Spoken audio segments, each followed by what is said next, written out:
All right.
Chris, where's your office?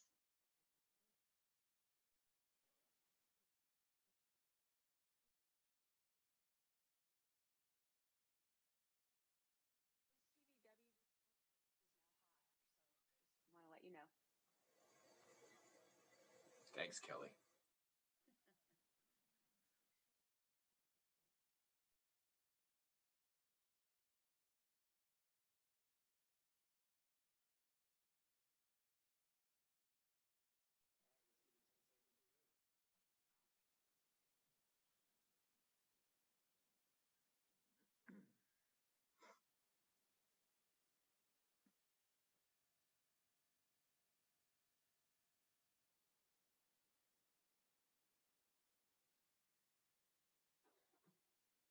Hello, everyone. This is John Handy, Communications Director for the House Republican Caucus, and I'd like to welcome you to our state operating budget rollout today.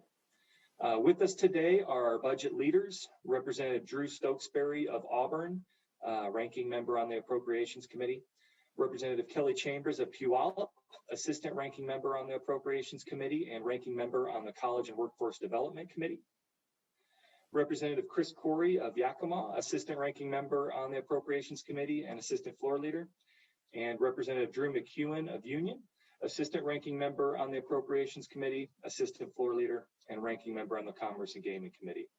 With that, I will hand it over to our budget lead, Representative Drew Stokesbary. Good afternoon, everybody, and thank you for joining us. Like John said, I'm State Representative Drew Stokesbary from the 31st District in Auburn, and I'm standing virtually, of course, in the middle of the Carbon River in the heart of the 31st District. Here in the legislature, I am the House Republicans' ranking member on the Appropriations Committee. So I am our lead on virtually all things related to the budget. I apologize if you heard that truck. Auburn is also home to a lot of construction activity these days. Presenting to you today and joining me are a few of my assistant ranking members on the committee, and I'll turn it over to them in a minute to talk about some more specific issues. But first, I wanted to briefly mention the outline that our budget proposal is taking. You know, it's no secret that this past year has been extremely challenging. It's been unprecedented in many ways, and it's affected all of our lives in ways we couldn't have imagined at this point in time 1 year ago. And our state budget has not been immune to those unprecedented challenges. When we left town at the end of last session, we had a modest budget surplus, and in June we had a revenue forecast that suddenly showed us with a $8+ billion budget deficit. Since then, though, the revenue picture has stabilized, and while there are certainly parts of the economy and many families that are still struggling, in the aggregate, tax revenues have rebounded, and the budget situation is stabilized. Depending on what you count for revenue assumptions and caseload maintenance level spending changes, we are looking at a very, very modest budget deficit as things stand, or potentially a slight surplus. But the legislature has solved much more complicated budget challenges than what exists before us today.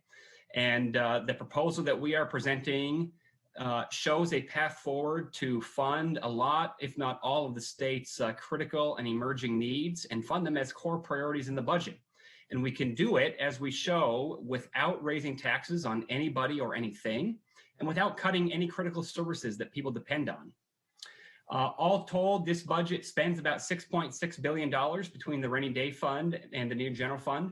While we do use the rainy day fund, it is only used to pay for one-time COVID-related expenses, so it doesn't create an unsustainable bow wave that we'll need to solve in the future. And we can afford to spend additional money because we've also identified $6.2 billion in near general fund savings. And the majority of these savings are things that shouldn't be controversial.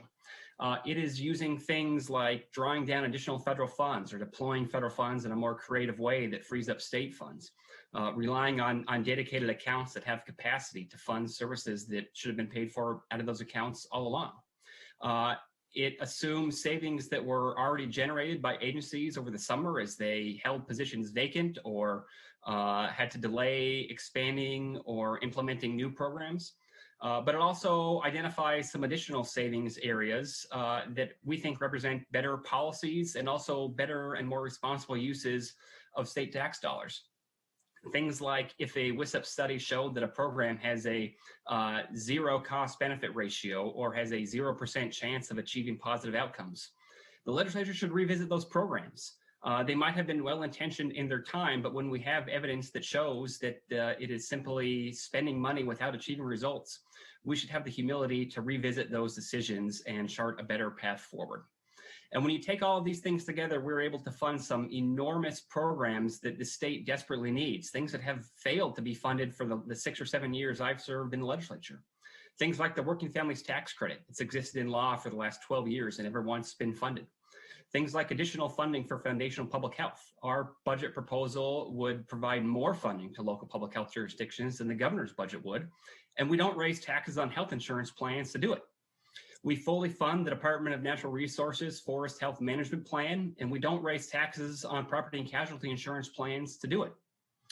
We raise provider rates for Medicaid providers in primary care and behavioral health fields, which is an item that the governor vetoed last year and didn't propose funding again in his new budget. So I'm going to turn it over to my assistant ranking members and my colleagues in a minute, but I guess the bottom line is, you know, we hear a lot of talk and rhetoric about helping working families, but working families deserve more than rhetoric. They deserve real solutions, and that's what this budget provides.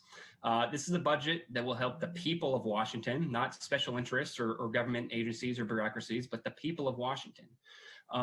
whether that's working families or growing students, vulnerable people, struggling small businesses. This is a this is a budget that provides real solutions for all Washingtonians, and more importantly, provides a very clear and cogent outline of how we can afford to make these critical investments, not by raising taxes, not by cutting vital services, but by making smart, creative, and common sense changes to existing programs that don't result in reductions in services. So with that, I will turn it over to Representative Chambers to talk a little bit more. Thank you, Representative Stokesbary. I'm Kelly Chambers, representing the 25th Legislative District and serve as Assistant Ranking on Appropriations. We are really pleased to present a budget that is both fiscally responsible and reflects the priorities and values of Washingtonians. It addresses important priorities, as Drew mentioned, without having to raise taxes. And there are a number of tax proposals on the table this year. This budget demonstrates that we can take care of Washingtonians, especially after during a crisis, without raising taxes. When COVID reared its head almost a year ago and the governor shut the entire state down, it was very uncertain for months what kind of economic situation we would be facing when we needed to build this year's budget. But the forecast is looking better than we expected, especially looking back at the large deficit we were facing in the summer. So with that, this budget really speaks to needs for working families, for students, vulnerable populations, and small businesses. You know, when things shut down and students went to remote learning, families had to incur costs like buying a printer or a desk to even work from, and this budget addresses some of those needs. With respect to homelessness, this budget includes $200 million per year to cities to combat homelessness, provided they ban injection sites and clean up encampments near schools and parks. This is a reliable and stable source of funding that cities can count on, that's even bondable, and therefore cities can address homelessness and make decisions that fit each community uniquely instead of having to leave it up to Olympia bureaucrats to address. This budget makes 3 times as many investments in therapeutic community-based mental health services than the governor's budget. And while we are making a shift to providing mental health treatment in community-based settings rather than in state institutions like Western State Hospital, we believe this approach is a safer and a more responsible and realistic ratcheting down of state institutions. There is also funding for COVID precautions here to agencies to provide PPE and testing to clients and staff who continue to serve the most critical populations. In addition to the PPE and testing supplies, there are funds here for communities that need to create COVID floors or wings so they are able to quarantine residents and cohorts as needed and to continue to keep them safe. There are increases in this budget, as Representative Stokesbary mentioned, for an increase in Medicaid rates, more frequent nursing home rebases, and rate increases to DD and long-term care providers. These are really special people that work in these industries who provide some of the most important services in our state. And interestingly, there are some rental subsidies here where we are finding that it is less expensive to provide a housing subsidy for certain nursing home patients with in-home care services in place, which in turn reserves the beds in nursing homes for those patients who are most in need of nursing home services. So that's just a portion of it. And with that, I will turn things over to my colleague, Representative Chris Corey. Thank you, Representative Chambers. My name is Chris Corey, serving the 14th Legislative District, Assistant Ranking here on Appropriations and Assistant Floor Leader. At the heart of those impacted are the working families across Washington State, from coronavirus, the shutdown, school closures, and our budget goes above and beyond to address those families and help them through this difficult time.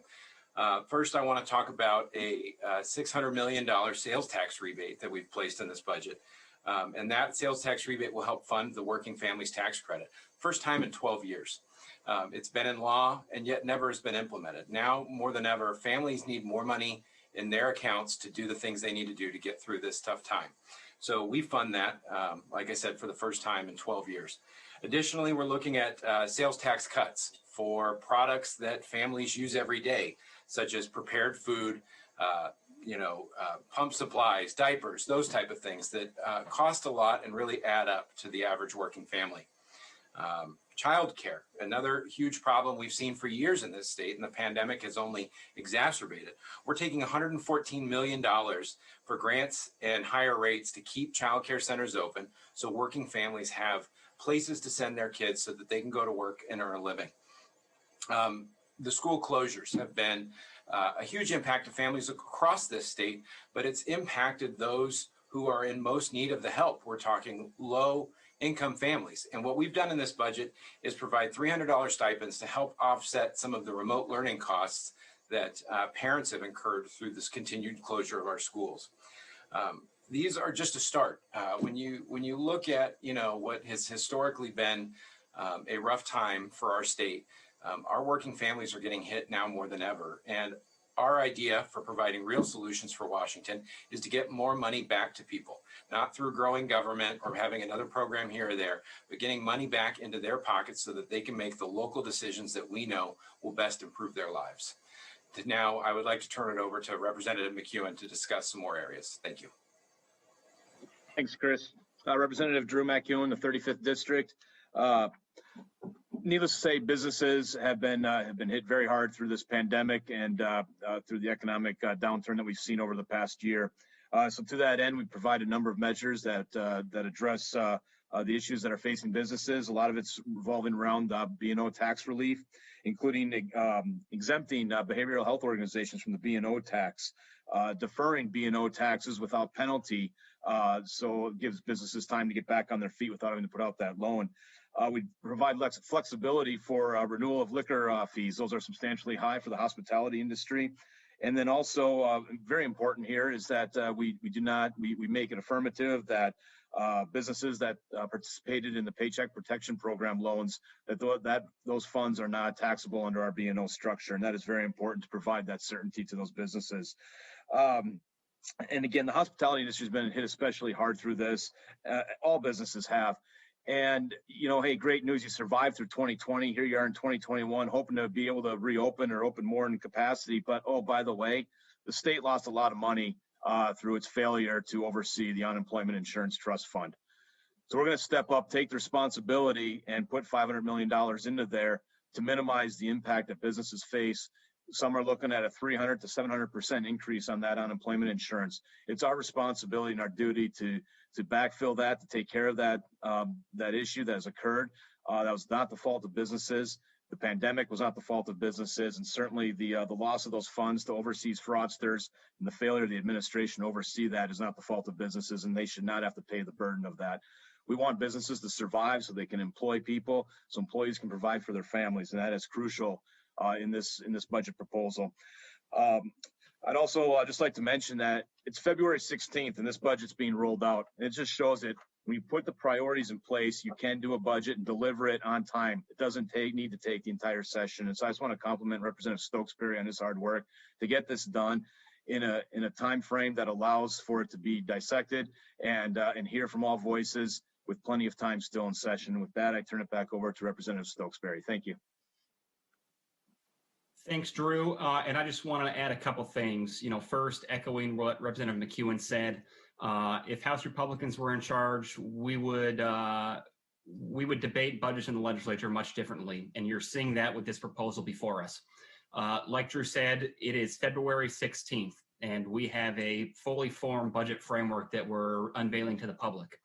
The traditional way of doing things is to unveil a budget on a Monday at noon, ask the public to read it, all 1,000 pages of it, and testify by 3:30 that same day, then ask members to vote at a committee 2 days later without enough ending fund balance left over to fund priorities that got missed.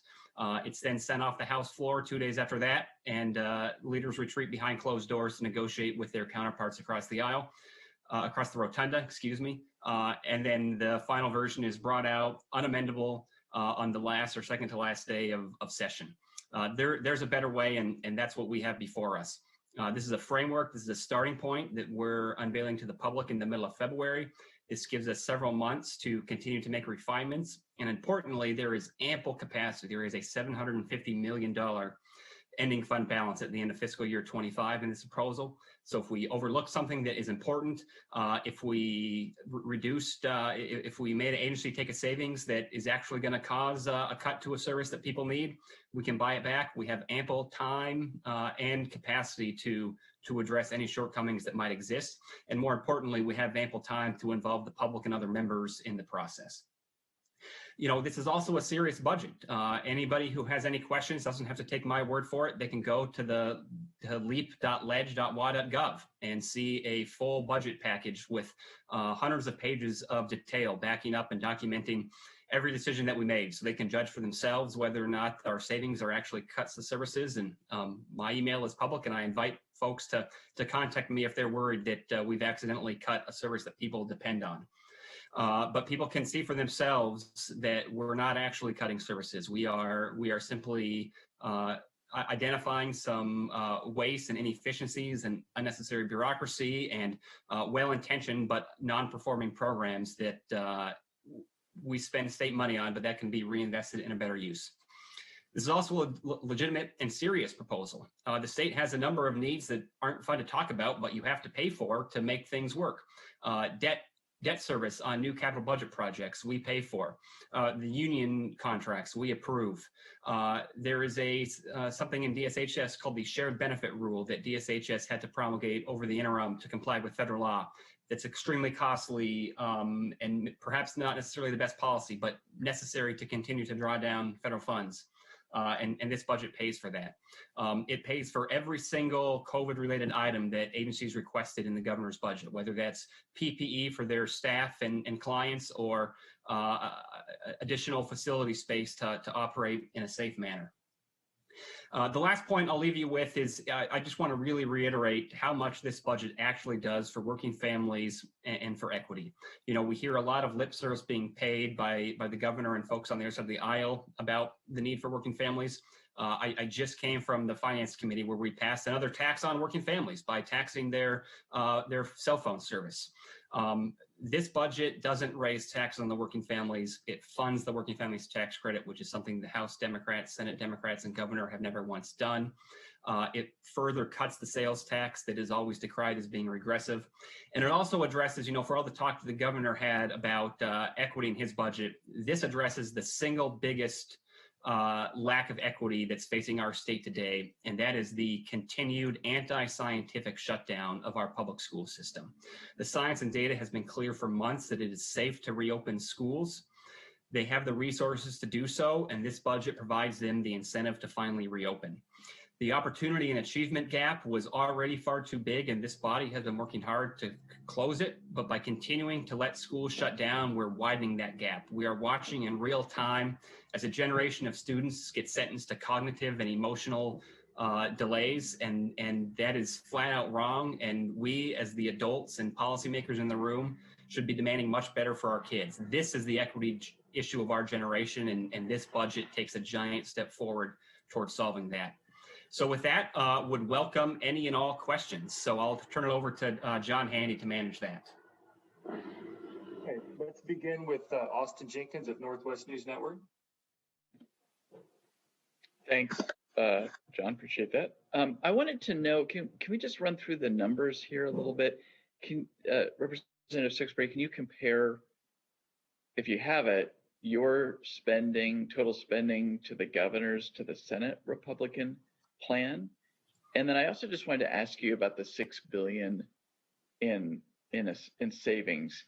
Have you actually accounted for every last dollar of that, or to what extent is this aspirational? Yeah, thanks, Austin. It is not remotely aspirational. It's real. And as I mentioned, you can go to leap.ledge.wa.gov and see the exact same set of budget documents that are included every time the majority releases a budget. And you can judge for yourself what these savings items are, and you can count them up if you don't want to take my word for it, which would not offend me. To be honest, I don't know how much our budget spends on net compared to the Senate's budget or the governor's budget. I reviewed the governor's budget extensively when putting this proposal together to get a sense for what he and his agencies felt like were some of the state's most pressing needs. some of those things I felt like were good ideas. Certainly we want to make sure that agencies can continue to deliver services as uninterrupted as possible. And if they need PPE or additional facilities to do so, they should be given that. And this budget funds every single last one of those items. He also had one or two good ideas snuck in there. His idea to provide districts with $400 million to help address learning loss that's happened during closures is a good idea. The only flaw is he doesn't do it soon enough, which is why I had an early action bill and tried to amend the Democrats' version of an early action bill to send money to districts to do this earlier. And this budget includes that money as well, but it actually includes more. It includes 500 instead of 400 million. He is correct that foundational public health is a core government service. And as we all witness over the past year, it's one we too often take for granted. So we found a way to fund more than he's asking for and do it in a way without raising taxes. So on important critical items, we are meeting or exceeding what his proposal is. In the aggregate, I don't know how it compares because I also felt like he was proposing some items that simply weren't necessary, especially not in a time like now with not a huge amount, but still some uncertainty ahead of us.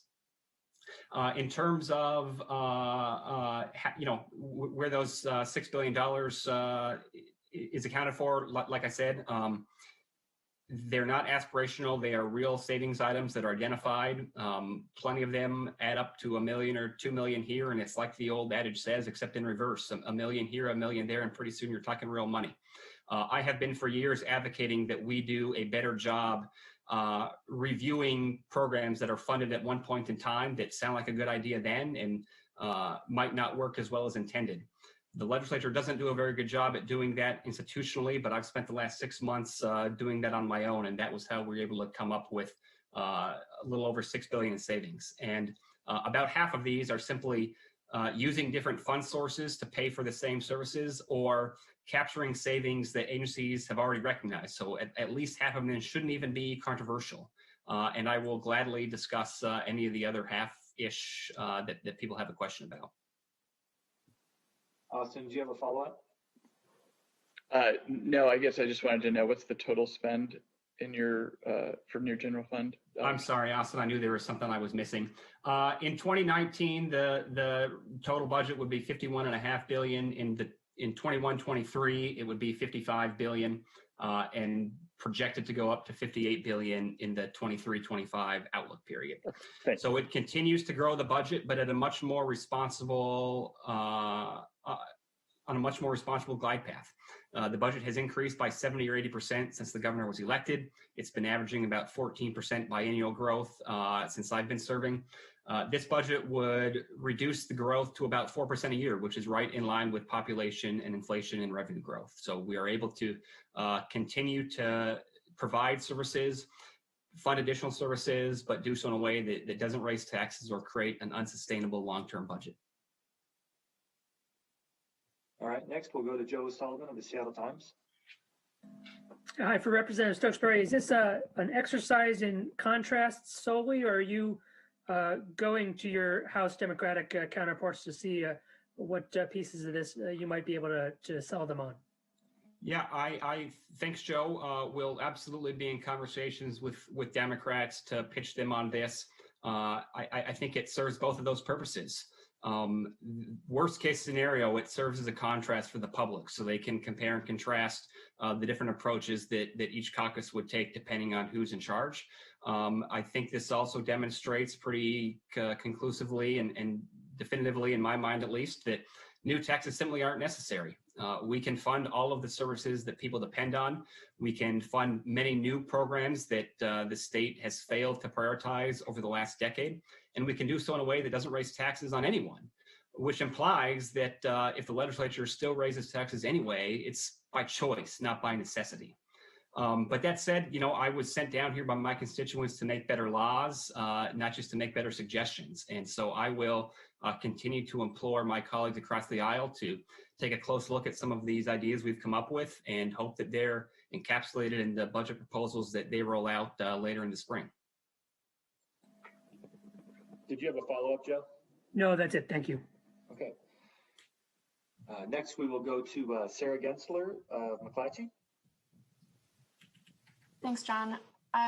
So Representative Stokesbary, can you detail, you might have gone into this a little bit with Austin's question, but can you detail just how much of that $6 billion in savings is accounted for by cutting programs? And can you name some, specific programs that might see those cuts? And if any, how many state employees' jobs that might include?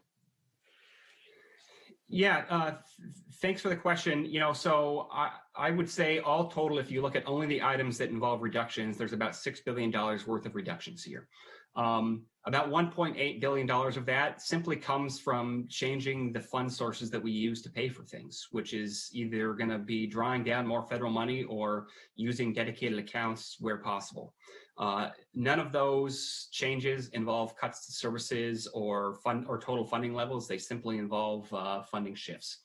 About 1.4 billion involves savings that agencies have basically already recognized, either from their own conscious decision making, like doing less travel or holding vacant positions open over the past year, or things that they couldn't help but do, like when there was money provided to increase bed capacity in a certain program, but wasn't the ability to actually implement that increase over the past year. And then the remainder, which is about $3 billion, represents other proposals and policy ideas that we've come up with, and I'll try to give you just a couple examples. One is eliminating the additional compensation boost for National Board Certified Teachers. It is a wonderful idea, but we commissioned a study out of WISIP a couple of years ago that showed it is not something that's worth additional tax dollars to be invested in. The National Board Certification process does not improve how good teachers teach. It simply identifies who is already a good teacher. The National Board Certified teachers are disproportionately older teachers, more experienced teachers, and they're disproportionately from King County. So we're simply increasing the pay of the teachers who are already the best paid and already the least likely to leave. It showed only the tiniest of benefits to student outcomes, and it showed absolutely no change in retaining teachers. So I think we have much better strategies to try to improve teacher quality and improve student outcomes than paid bonuses to teachers who go through a certification process that doesn't actually offer any improvement. This proposal merges two pension plans. It merges a very overfunded plan with a very underfunded plan. It doesn't cut benefits to beneficiaries of either plan. But right now, because one plan is so underfunded, the state has to pay hundreds of millions of dollars a year in catch-up payments to reduce our unfunded liability. If you merge the two plans, it creates a combined plan that is 91% funded, which is right in line with all of our other pension plans that are among the nation's most highly regarded plans in the whole country. And so we can greatly reduce our payments towards the unfunded liability by merging the plans without actually threatening benefits. After we increased financial aid and made the state need grant entitlement and increased who could qualify for that, virtually every child in need we know now is receiving need-based financial aid.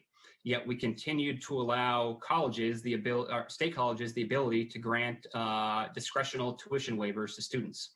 But if the students in need are already getting state need grant or college-bound scholarship, the only ones left getting these fee waivers are either relatively affluent students or students from out of state. And I'm not sure that the best use of our tax dollars is to provide financial aid to affluent families or non-Washington families. So those are a few of the bigger dollar amount ones. But if you go to leap.ledge.wa.gov, you can see plenty of other examples that we found. Did you have a follow-up, Sarah? Just quickly on that last portion of my question, are there any FTEs cut as part of the savings there? Yeah, I don't have a definitive count of how many FTEs might be reduced. Generally speaking, though, those kinds of questions are going to be up to an agency. The budget provides authority sometimes for agencies to hire FTEs, but that's not always a perfect correspondence to how agencies choose to spend that money. I would tell you that there are a handful of areas where we're cutting funding for specific groups of employees. It's certainly not a large percentage of these savings, but there were several examples we found where an agency had come to the legislature and said, if we get to hire 5 or 10 or 20 individuals to fill this particular oversight role, it will actually reduce costs overall because they'll provide more oversight, more cost controls, and we can save money even after you account for those salaries. Well, in all of these instances, there failed to be any savings, so we simply hired individuals who didn't provide any net benefit. So this budget proposal found 3 or 4 examples of that, and so we're removing funding for positions that were promised to save money but didn't actually generate any savings. Next, we will go to Jerry Cornfield of the Herald. Representative Stokesbary, I see in this that you are going with a zero-based budget review process, and you're accepting some of the ideas that the agencies had proposed for 15% cuts. How many of those ideas did you use? How much of that document that they provided are incorporated in here? Thanks, Jerry. That's a really great question. I don't have a specific answer to it, but you will notice if you read through the documents prepared by our nonpartisan staff that some, not all, but some, a meaningful portion of these savings were identified as agencies as part of their 15% reduction exercise. I've not been shy about criticizing the governor when I felt like he needs to be criticized, but this was one of the few things I think he got right over the past year by asking agencies to engage in this exercise. It's also something I've had bills in the past that would require agencies to do this anyway, in good times or bad. We should be continually reevaluating what we spend money on, and agencies who have the expertise should be better about providing guidance to legislators about what functions they serve and what programs they deliver that are really important, and what are things that might have made sense at one point in time but are no longer delivering the most bang for the buck. As a part-time legislature, it's sometimes really difficult for us to have the best answers for that, and agencies are usually better positioned to do so.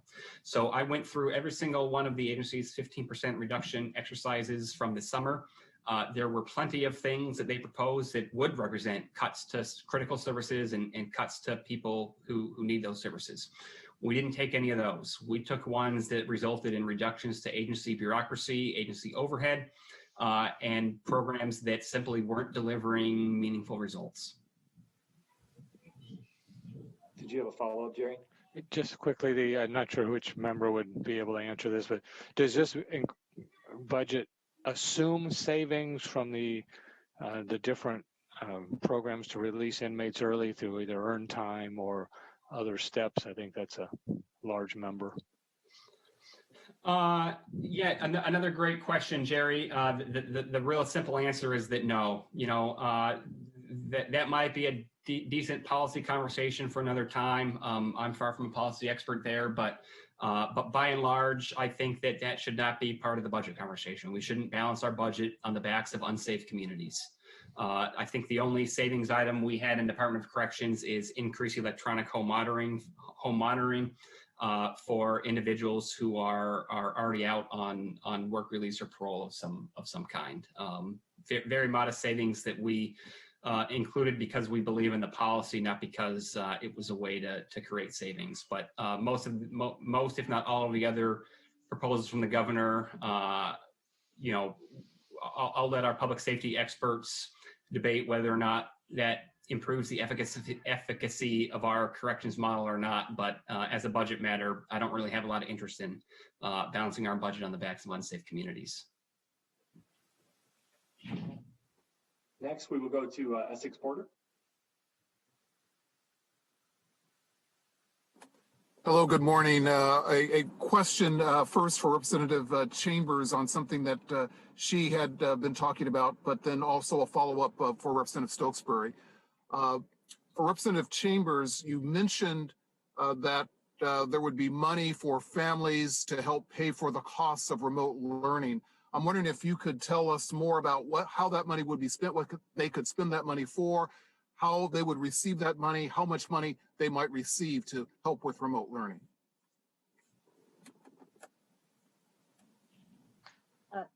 Thank you, Essex. Yeah, the plan includes $160 million, so families can take up to $300 stipends for low-income families to defray that cost of remote learning. There's also well, we mentioned it earlier, but the sales tax exemption on basic necessities like prepared food, diapers, breast pumps, and that is 293 million. And then a big emphasis on the work and families tax credit, which like we had mentioned before, not funded in the 12-year history, but there's a significant amount in that fund, and it's $600 million. I don't know if Representative Stokesbary wants to add anything that I'm leaving out here. If I could interrupt just a second, it sounded as if there was specific money for things that you might do, you might use for schooling, and that's what I was sort of interested in. Yes, that's the $300 stipends to low-income families to help defray the cost of that remote learning. Yes, and Representative Stokesbary, just to expand a little bit more on schools, what should the governor be doing to get schools open faster? Yeah, thanks, Essex. First, just to add one extra piece of clarity on the $300 stipends. It is $300 to the parents of every single student, every single K-12 student who qualifies for free and reduced price lunch. It would be administered in the same way as free and reduced price lunches are. It's the exact same, it would be the exact same application form. So it's no extra administrative hurdle for districts or for families. Once a family qualifies for a check, it would be $300 per student. And the family, it would then be up to the family to use it how they want. Our intent would be that families use it to defray those costs of remote learning. But we're Republicans who believe in personal responsibility and individual freedom. And we're going to leave it up to the families to decide the best way to use that money rather than create some complicated bureaucracy to get approval. If they want to use it to pay for faster broadband or an extra device for their kids, great. If they need to hire a babysitter so that mom or dad can go work a shift, that's great too. If they just need help making ends meet, they'd have the flexibility of doing that. As for what the governor can do, I think his moral leadership is needed more than ever. He talks time and time again. He can't have a microphone in his hand for more than 60 seconds without talking about the science and data that he wants to follow. Well, the science and data on school openings has been crystal clear for very long, that there is virtually no risk associated with opening schools, that teachers are at far greater risk of contracting COVID from living their life in their community and going to the grocery store or the bank or doing whatever you and I might do, Essex, than they are from teaching a room full of minors. This is the equity issue of our generation, and I think the governor's leadership is desperately needed. He has shown on the issue of schools flashes of it, but I think much more can be done. I think rather than making this opening guidance, rather than giving all of the control to districts, there can be a better balance of district control, but also state mandates. Our Constitution is crystal clear. Education is a state's paramount duty. And if we want to live up to that, which I think we're constitutionally obligated to do, the state does have a role to insist on districts that they open to in-person instruction. All right, next we'll go to Brandy Cruz of Q13.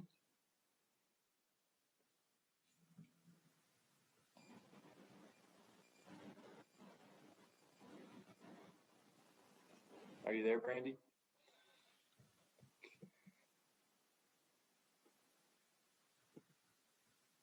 Okay, we'll come back to Brandy. Next, Laurel Depkovich, the Spokesman Review. Thanks, John. This is probably for Representative Stokesbary. We're likely in the next few months to see some sort of federal COVID stimulus package. Can you talk about what you might be anticipating in that and how at all that might fit into this plan that you have? Yeah, thanks, Laurel. I've been so focused on our problems here in Washington, I haven't kept up with the day-to-day of committee maneuverings in Congress, but from early indications, it appears that the state is likely to receive a significant amount of funds for a variety of uses. And I think it just proves even more conclusively how little new taxes are needed. If we can create a budget, which is what we're presenting here today, that doesn't raise taxes or cut services before we get several $billion in federal aid. Imagine what we could do if we did have that money. There is no reason to raise taxes in Washington state this year except by choice. It is definitely not necessary to solve our budget situation. You know, I am hopeful that if the federal government does pass a package, it will include funds to help our unemployment insurance system, which is funded through state money in this proposal. I'm confident it will provide additional funding for schools, which should provide even greater incentive for them to reopen. You know, for all of the attention that our K-12 system gets and deserves, funding per pupil is already up by about $1,500 per student this year compared to last year. We are giving districts all the tools they need to succeed. What's needed now is some firm leadership that requires them to reopen. So, you know, I look forward to seeing what Congress sends to the states. You know, there's a reason though that I'm in this Washington and not that Washington. I think whatever they send will only further prove that new taxes aren't necessary. And did you have a follow-up?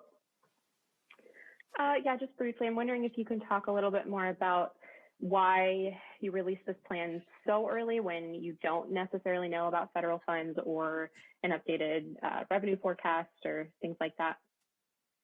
Yeah, you know, as Representative McEwen alluded to, it's because I think the budget is the most important piece of legislation that the state passes every year. And I think there's a much better way in which we can debate it as a legislature and include the public, our colleagues, and other stakeholders in the process. I think the old way of doing things was simply jumping through hoops, but outcomes were predetermined behind closed doors. And I think that the Washington public deserves a lot better from their elected representatives. I think a much better approach is to do what we've done here, which is to present a starting point. It's a work in progress. Like I mentioned, there's a $750 million ending fund balance.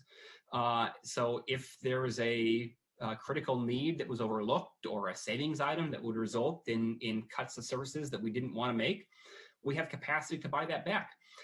If the next revenue forecast that comes out in a month shows additional revenue, there will be even more capacity to make even more investments. If additional federal money comes, there'll be more capacity to make more investments. But you know, things will always be in flux, and you know, if we always wait until we have the latest information, you know, then there'll always be another incentive to keep waiting until there's more information.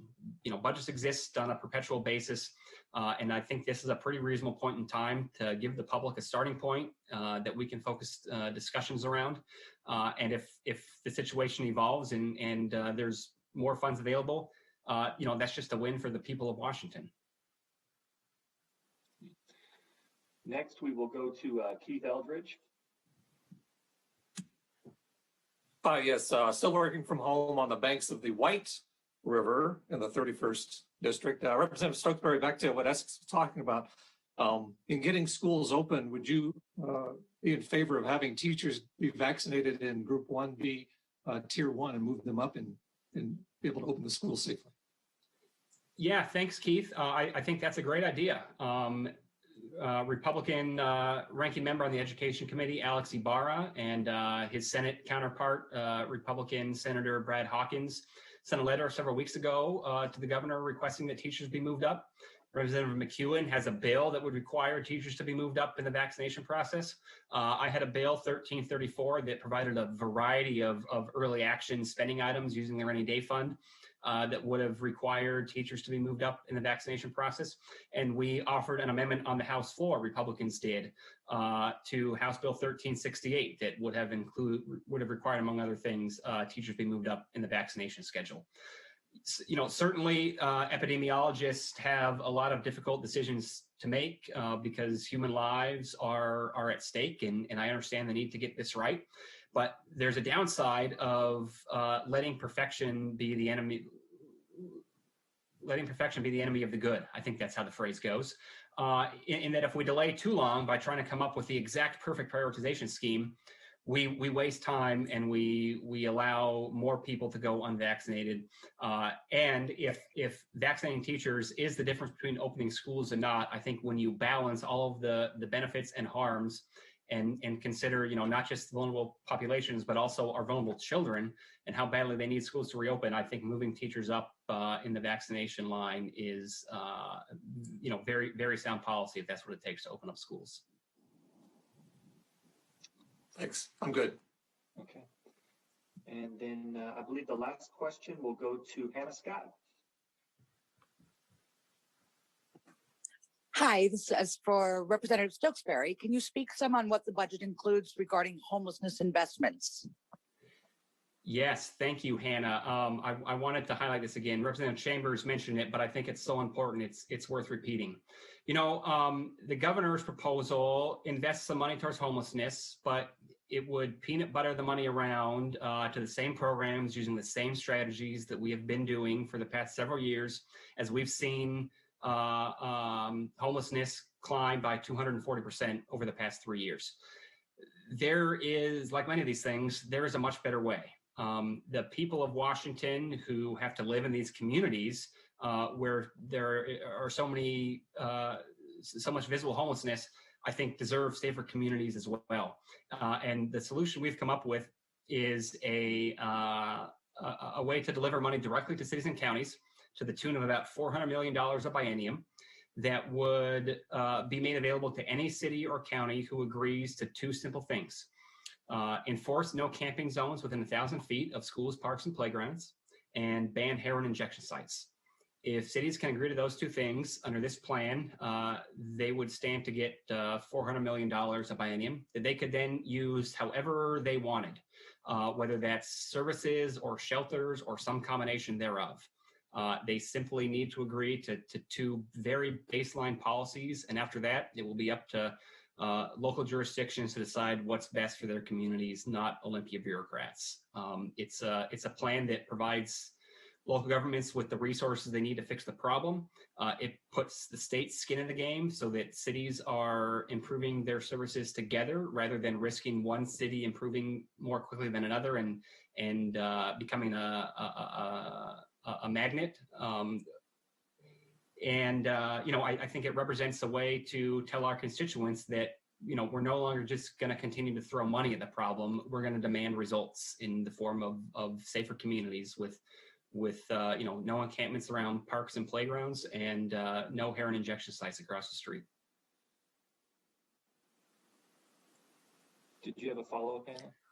Just quickly, kind of the same question on your behavioral health dollars. It looks like the community-based behavioral health is really the focus in this budget with more money than what the governor had put in. Can you talk about that at all?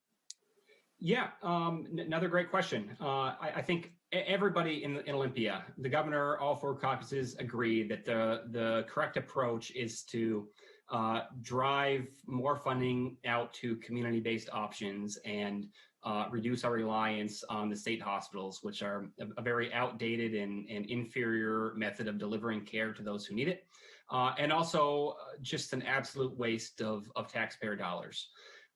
So yes, as Representative Chambers pointed out, our plan invests 3 times as much money in those community-based solutions as the governor's plan. Another important thing to note is we also close down the state hospital wards more slowly than the governor does. And that's not because we like that model of care. In fact, we probably hate it more than anybody else in Olympia. It is a money pit, and the governor has demonstrated a complete inability to properly manage his agency staff there. However, if you shut down the state wards too quickly before you can scale up capacity in the community, you risk not having enough services. And we're already stretched too thin as it is. So, we want to make sure that we don't shut down services at the state hospital more quickly than we can open up beds in the community. So we're not only investing more in the community, but we're being more cautious about shutting down wards at the state hospital than the governor is, being more cautious and more realistic. Well, I believe we got to everyone's questions. Did you have any closing remarks, Representative Stokesbary? No, thanks, John. I don't have a lot to add other than really appreciate everybody joining us to ask questions and really appreciate everybody tuning in online. Proud to work with my colleagues here, Representative Chambers and Corey and McEwen.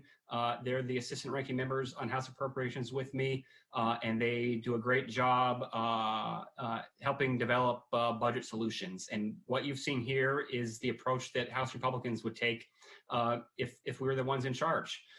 It is a budget that provides real solutions for working families, for struggling students, for vulnerable people, for small businesses that have been devastated by the pandemic, and frankly, for all Washingtonians. And we deliver those solutions without raising taxes or cutting services for anyone, by having the honesty and humility and courage to present ways to pay for it. And welcome the public's feedback, but I'm pretty proud of this document, as I think it represents priorities we have as Republicans to provide services to those who need them, but without raising taxes on the public. Well, that concludes it. And thank you, everyone. We appreciate you being with us today, and we look forward to the budget debates ahead. Thank you, everyone.